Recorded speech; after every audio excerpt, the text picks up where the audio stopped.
Okay, so atong pamalandungan ang mga pagbasa ug ang atong patron karon si Padre Pio. Una sa unang pagbasa gikan sa basahon ni Propeta Esdras, atong napaminawan ang usa ka bahin sa kasaysayan sa Israel na kung saan hain ang mga Israelita gihatagan og pagtugot nga mubalik gikan sa nakalaing-laing nasod balik sa Jerusalem. Si Emperador Dario ang nagsulat niini ug gihatagan niya si Esdras na pabalikon ang mga Israelita sa Jerusalem, tabangan sa pagbalik tukod sa templo. Kini ang gitawag nga ikaduhang pagtukod sa templo. Kaya ang unang pagtukod sa panahon ni Haring Solomon. Kanya, tungod sa mga kagubot, gera, napildi sa gera ang mga Israelita, wasak, guba ang unang templo. O gibungkag ang mga Israelita ipadala sa laing-laing lugar, labi na sa Babylonia. Unya, tungod sa saad sa Ginoo nga naay higayon, naay mabilin, mubalik kini mga nabilin nga Israelita sa Jerusalem. Ug mauna kini nga higayon nga gibabalik sila sa emperador ni Emperador Dario. Ug naay mga importanteng ngalan nga naa dinhi si Propeta Hageo, Propeta Zacarias, mao ang mitabang sa pagbalik og tukod sa Jerusalem. Pag-abot sa mga Israelita dito, kita nila ang Jerusalem flat na patag ang tanan kay gipangguba ang tanan. Mao tong panawagan ni Propeta Hageo at Zacarias na tabangan sa mga Israelita ang Jerusalem na mabalik ang kaanindot sa templo ug ang mga tao. So kini ang manindot nga bahin ni ini. Ug ang atong salmo responsorio malipayon nagsulti. Nalipay ako nga giingnan ako nila mga tukita sa balay sa Ginoo na pagpangandam sa mga angayang buhaton nga makita natong balik ang templo sa Israel. Karon dinhi sa atong ebanghelyo, natungog nato nga tungod sa kabisi sa kinabuhi ni Jesus na ay mga tao nga nag-report kang Maria nga wa na mo kaon si Jesus. Sige na namang pagtudlo, sige na namang pagtabang sa mga masakiton. Murag gigutom na sila. So, niya si Maria nga miapas kang Jesus o uban ang iyang mga kaigsuunan na gipangitan nila si Jesus. O miabot sa usa ka lugar nga naa si Jesus o di sila kasuod sa lugar kay daghat ang nagpalibot kang Jesus. Naminaw kung saan pa niya. Motong nag-ingon diri nga naay miduol kang Jesus nga usa ka tawo ug giingnan si Jesus, ana sa gawas ang imong inahan ug iyang mga kauban, makikita kanimo. Makikita og sa laing komentaryo mo ingon nga ako haon si Jesus paulion aron makakaon siya maayo. Niya ang manindot nga pulong sa atong Ginoo nga naghiskot bahin sa kadugo, katribo o kinsa pa. Ingon ni Jesus, ang akong inahan ug mga igsoon mao katong mamati sa pulong sa Dios ug magtuman niini gihatagan ni Jesus ug bililhon ang pagtuman sa pulong sa Dios. Sa usa ka bahin kung paminaw nato kini murag wala hatagi og respeto ni Jesus si Maria. Ug kung mamanatong kitag maayo nga kini nagahatag og bag-ong pagtulunan bahin sa mga kadugo, bahin sa pagtuo. Kinsa katong mga atong ilhon nga mga inahan, mga paryente, unsa pa.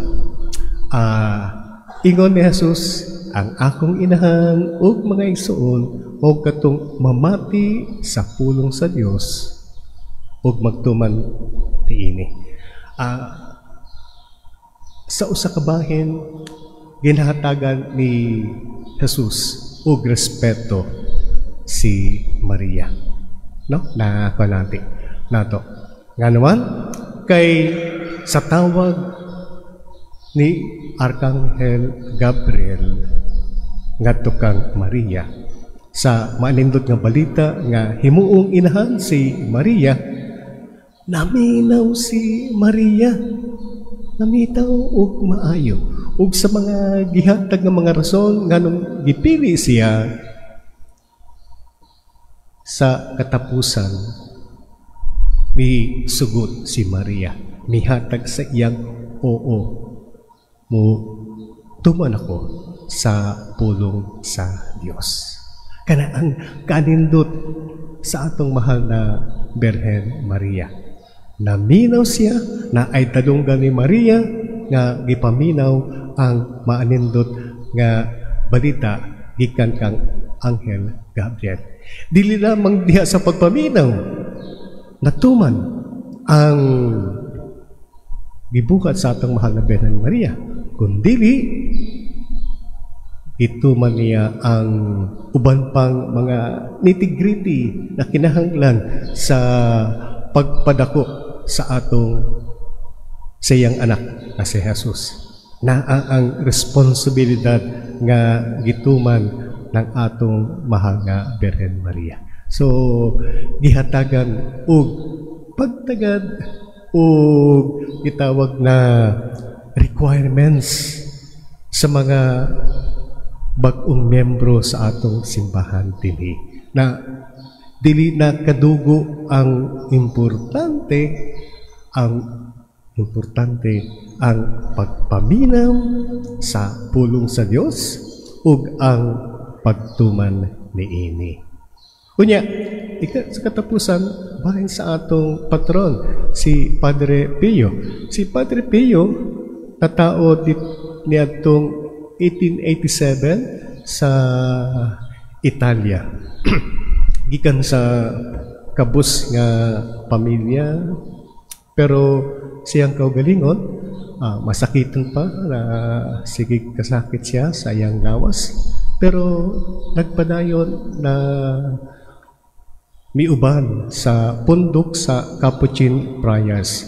Sa edad nga 16, misuod siya sa Capuchin Friars. Usa ka grupo nga misiak sa mga gitawag natong Order of Franciscans, na daghang mga bahin ang Order of Franciscans. Unya, pag iyang gitawag nga pag-eskwela, padayon siya na hangtod sa maordinahan nga pari sa ilang kongregasyon. Paghuman sa iyang ordinasyon sa usa ka pari, isip usa ka pari, gi-assign siya sa usa ka nihid nga lugar. Katong lugar nga kaniadto bukid ra na unya isip usa ka pari, isip usa ka misyonero, bisita sa mga nagkadaing-daing barangay, pagpadayag sa maayong balita, pagsangpit sa mga tao nga, ay, maniba mo, balik ka mo sa Ginoo. Kunya, napod siya iyang mga kitawag nga mga pagtabang sa mga kababaihan, sa mga kabataan, mga katesismo, amo ang iyang ipangbuhat. Unya, hilig siya mag-ampo sa atong Ginoo. Sa iyang kinabuhi, gihatagan siya sa atong Ginoong Kristo. Gihatagan siya og gitawag natong stigmata. Kining stigmata mao ang mga samad sa lawas sa atong Ginoong Kristo, sa kamot, sa kilid sa iyang lawas ug sa tiil. Diin gilansang ang tiil, ang kamot, kuan sa sibak mao ang mga samad sa atong Ginoong Kristo nga dagko kay napa may mga gagmay. Si San Francisco Assisi anaapod niining stigmata na kay katong iyang pag-ampo, pagpapakita o pasalamat sa iyang kinabuhi mo ang mga timaan sa pagigugma sa atong Ginoong Kristo sa iyang mga santo. Naapod mga laing mga santa na madre nga naay stigmata. Dili lamang si San Francisco de Assisi, dili lamang si Padre Pio, naapay ubang mga kung magbasa-basa mo og mga kinabuhi sa mga religyosa naay lain pang mga stigmatis nga gihatagan og samad sa atong Ginoong Kristo. Unya makita nato nga dili lamang kaning stigmata ang naagakan ingon sa iyang biography na apay makakita, makabasa sa kaluluwa, sa soul, sa usa ka tawo. Makig-istorya kita, sa Padre Pio, mabasa niya ang tao, ang maayo, di maayo. Maka-adto siya sa usa ka lugar, naa siya diri, naapog siya sa daing lugar, na ako nato. Baka panggamot po siya na ako nato. Usa ka bahin sa iyang kinabuhi tungod niini nahimong popular siya, suporta sa iyang mga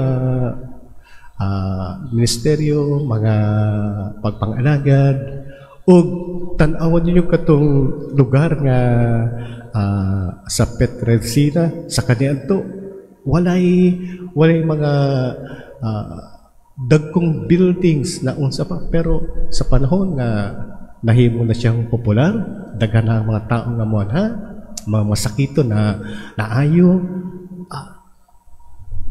Katong lugar ni Usbong na-develop kaayo na kanato kana ang pagpakita sa lugar nga giadtuan ni Padre Pio.